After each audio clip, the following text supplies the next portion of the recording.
Pollution comes in various forms and impacts on the land, the sea, and the air. Welcome to Echo Africa. On this edition, we'll be looking at ancient and state-of-the-art approaches to making our planet a cleaner one.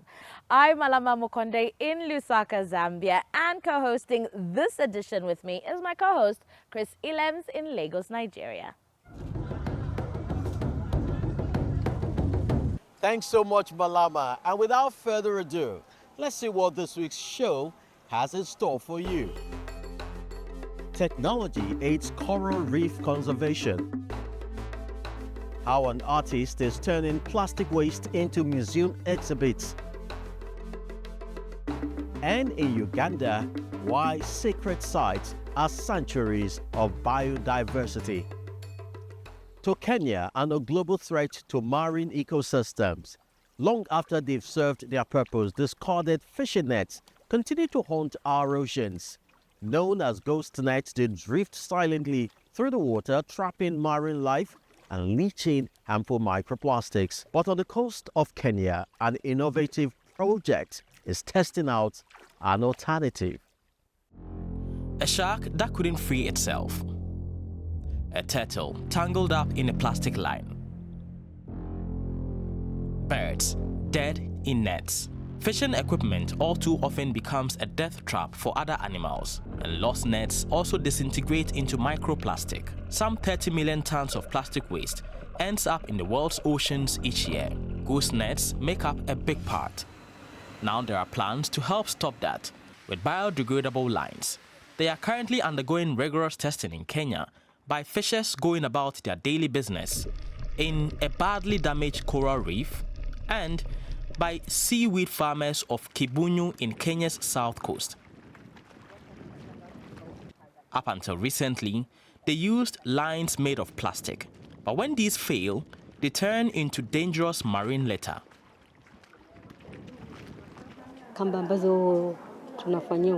When we started seaweed farming, we used plastic ropes.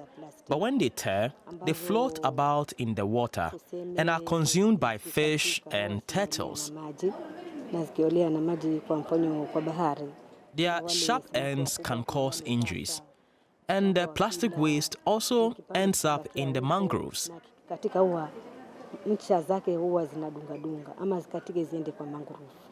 Today is harvest day. The seaweed is pulled out together with the eco ropes it has been growing on for 6 to 8 weeks. It is later dried and processed into food, cosmetics, or fertilizer. The women have been using the biodegradable lines for a year. At low tide, they seed new beds. Small beds of seaweed are tied to the eco-friendly material. The Kenyan Fisheries Service launched the pilot project in early 2024. The new lines are reaping positive results compared to conventional ones. We have noticed certain advantages. For example, after 45 days of farming the seaweed, there were no lost seedlings on the new ropes.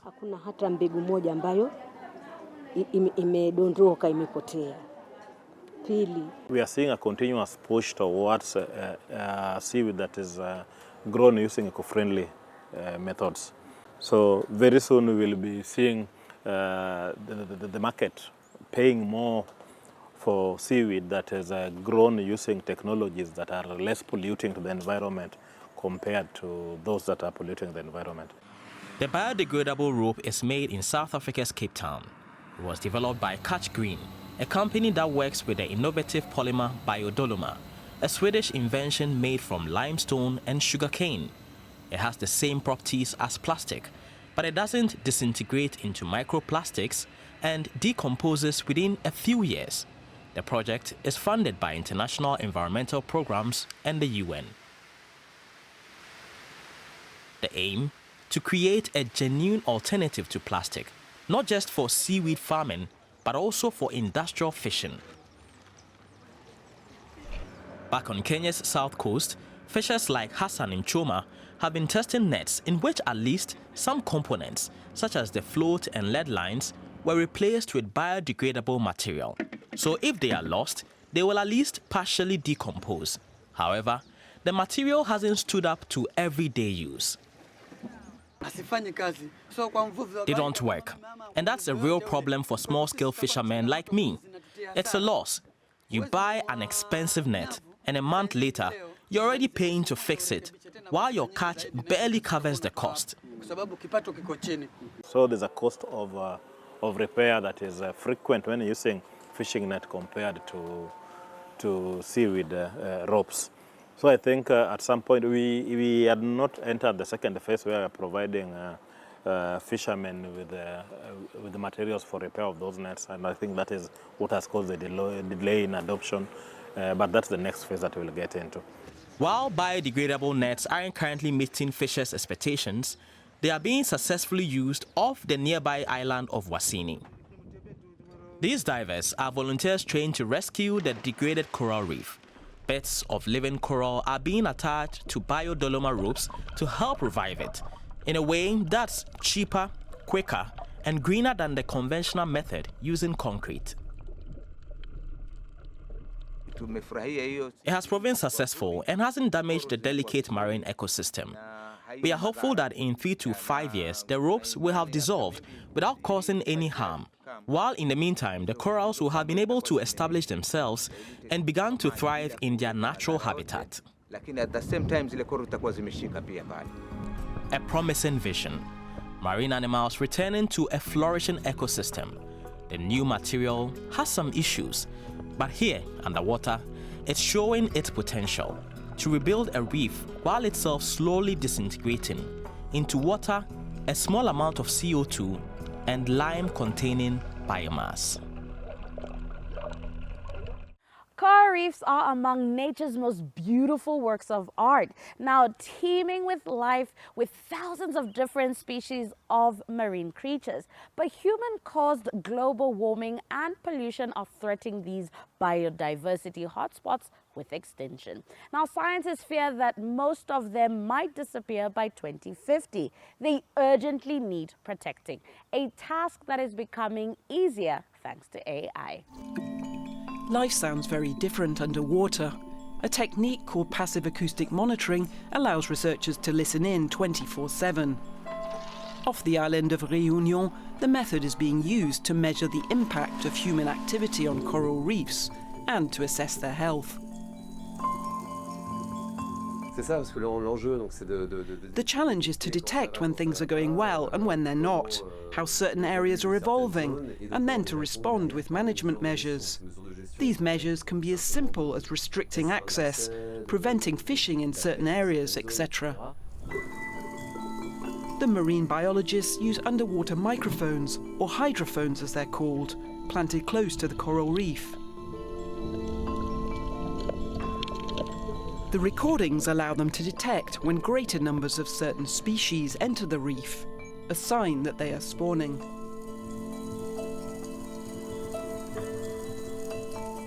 Back on dry land, the researchers evaluate what the microphones have picked up. It would be practically impossible to listen to this amount of data in real time. We've now got over 100 terabytes of data. This is a huge amount of information, spanning years of audio. Humanly, it would be very difficult to listen to all of it. This is where AI and our traditional signal processing algorithms can help process years of data in a few minutes or hours, depending on the tools and analyses we need. They can then use the information to create sound maps of the reef, showing the spots where humans create the most disturbance, or where marine life is most active.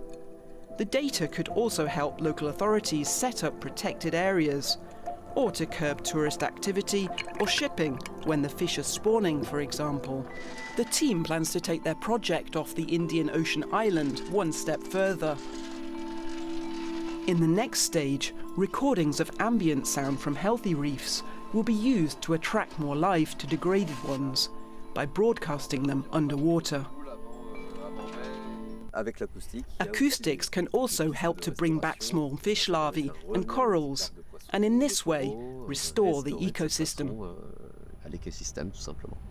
To Nigeria now, where I can tell you the power grid is infamous for insufficient connectivity and frequent outages. As a result, Many people rely on highly polluting generators, but with more sustainable options available, we look at Abuja's bustling Wuse market, where a truly quiet revolution is underway. Wuse Market in Abuja is one of the major trading hubs in Nigeria's capital. It's much quieter here than it used to be, and a bird's eye view reveals why. Solar panels. Many traders have switched to solar energy and moved away from using fuel-powered generators. It worth it because the cost of supply, the cost of energy has come down. That is one advantage of it.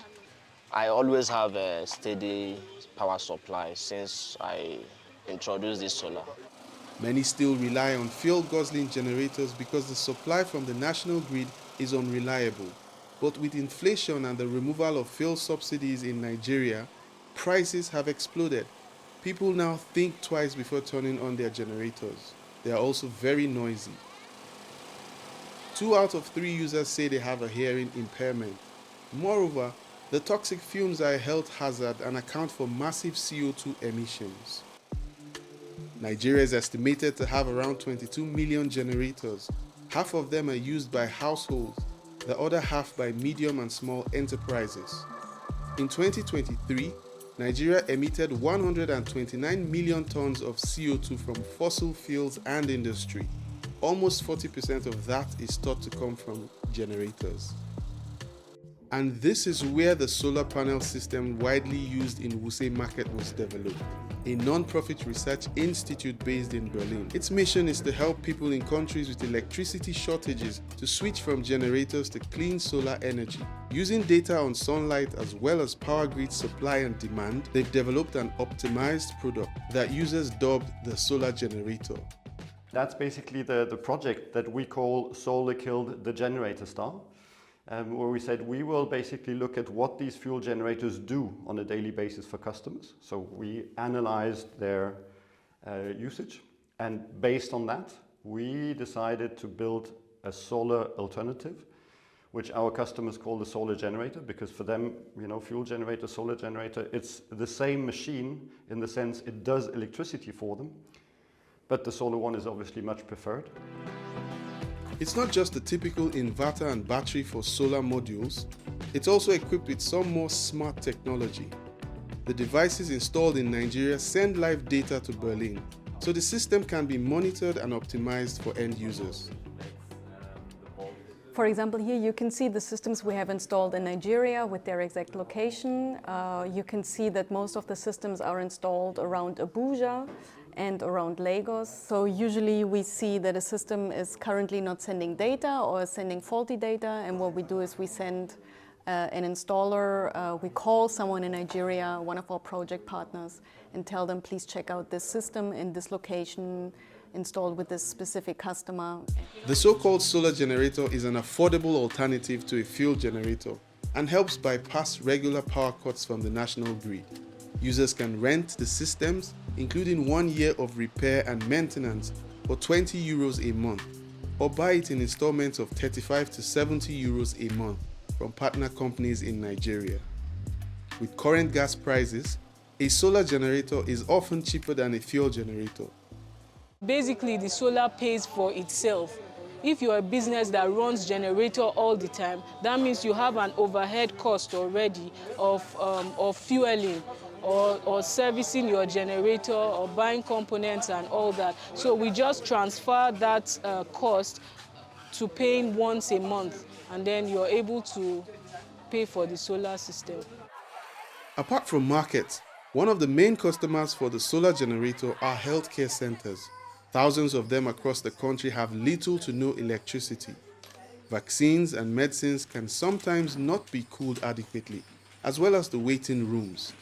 Unlike here in this primary healthcare center in Abuja, where these infants are getting their first crucial vaccines. It now has a steady power supply from the solar generator, a big difference to before. And if there is no light, if there is delivery, they use a torchlight, and like for the lab, If there is anything that we need to do, we go to other hospitals to run our tests. So by the time they brought the solar, everything is going well. Since 2019, the installed solar energy capacity in Nigeria has tripled, but it still only makes up 0.1% of the country's energy mix. But by the end of 2025, Nigeria's rapidly growing solar industry could face a major problem. Some politicians are pushing for an import ban on foreign solar products, and USAID, which supports the electrification of health centers, is set to be dissolved, following a decision in Washington. For now, we are aware that the cost of maintaining those systems is going to run for only a year. Now, that simply means that where there is a problem with that system after that year, we cannot attend to it, meaning the hospitals are going to be in the dark. That means they're going back to where they used to be before. Solar energy users and providers are hoping at least that the potential import ban can be averted, and that technical innovations can ensure the continued development of renewable energies in Nigeria and a steady and more reliable electricity supply. Plastic, plastic, plastic. It's omnipresent and an ongoing challenge. In Ghana's capital, Accra, you will find it everywhere, from the beaches to city streets. But one young artist is turning this crisis into a canvas in this week's Doing Your Bit.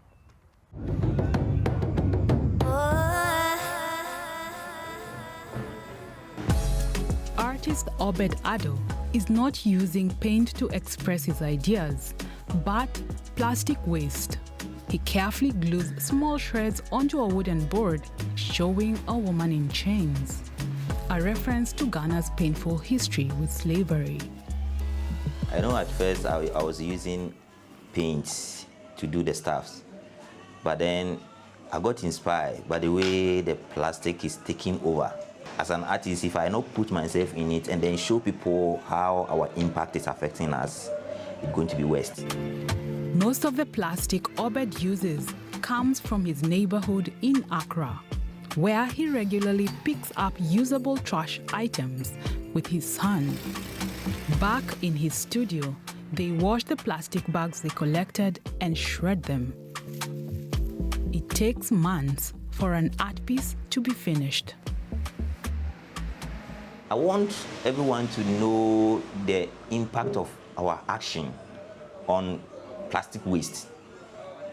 And two, in a perspective of how you respect yourself or think about yourself, some people may think that they are not useful, they are nobody. But if I can pick this that you call a waste and transform it into something beautiful, it means that you too, you are worth it.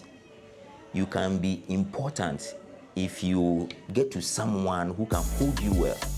To raise more awareness about plastic pollution, Accra's Science and Technology Museum hosted an exhibition showcasing art made from waste. And Obed Ado was a part of it too.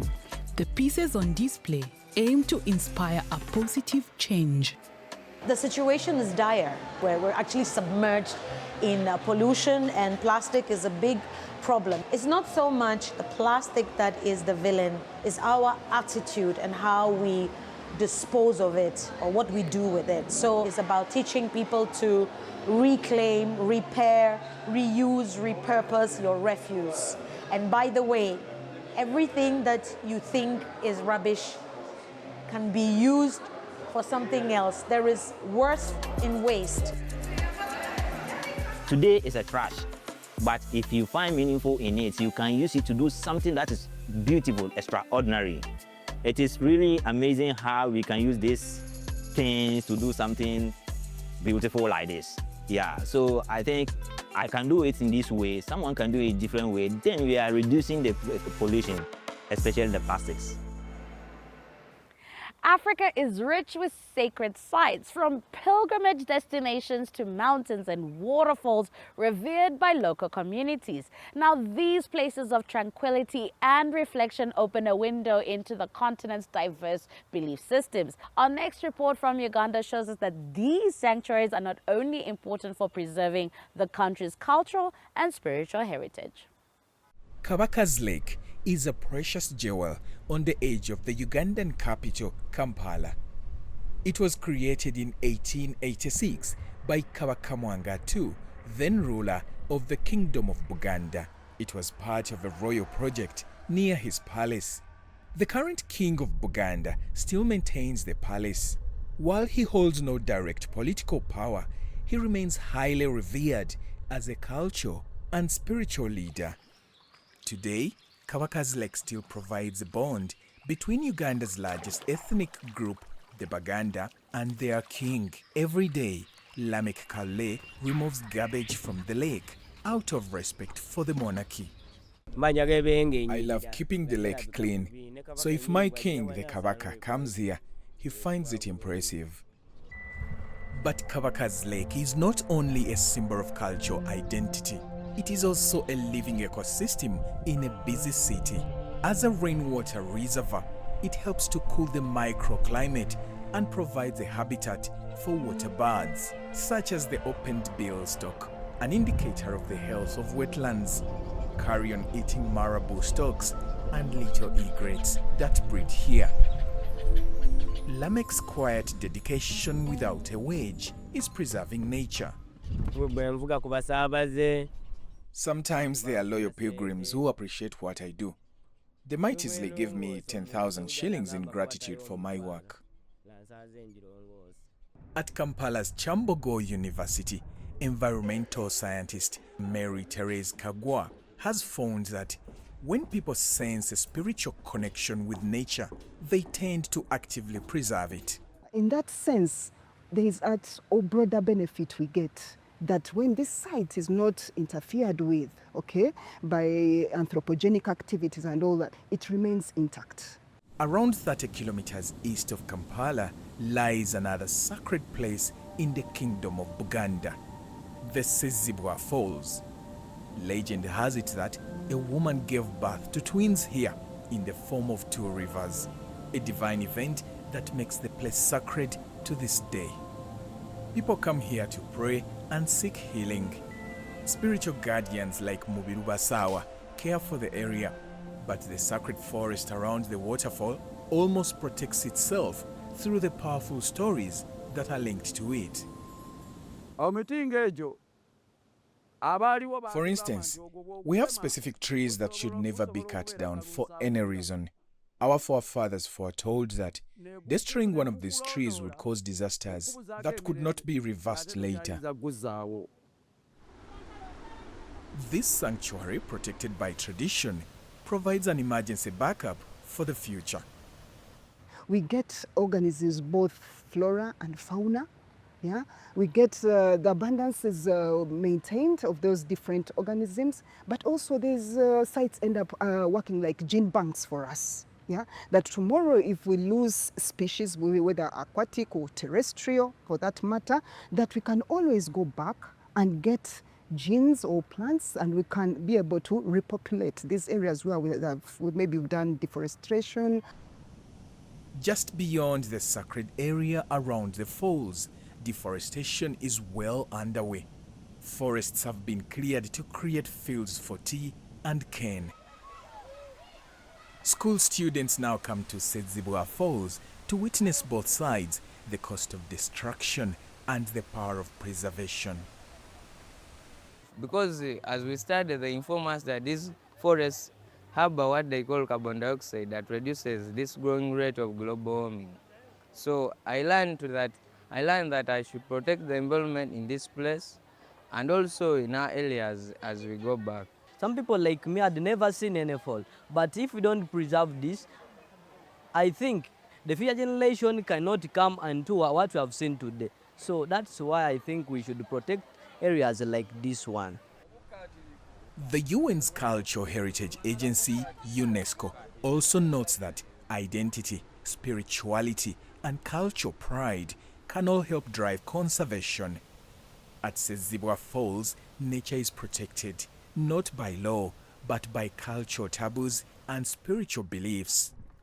Likewise at Kawaka's Lake, in serving the king, Lamek Kale is a true steward of the environment. Getting closer to nature really can be empowering, as I hope watching Eco Africa is too. As always, it's been a pleasure having you. So goodbye for now from me, Chris Adams, in Lagos, Nigeria. And from me, Malama Mukonde. And don't forget, we're always happy to get a post from you at echo@dw.com. And do check us out on our socials. Until next time.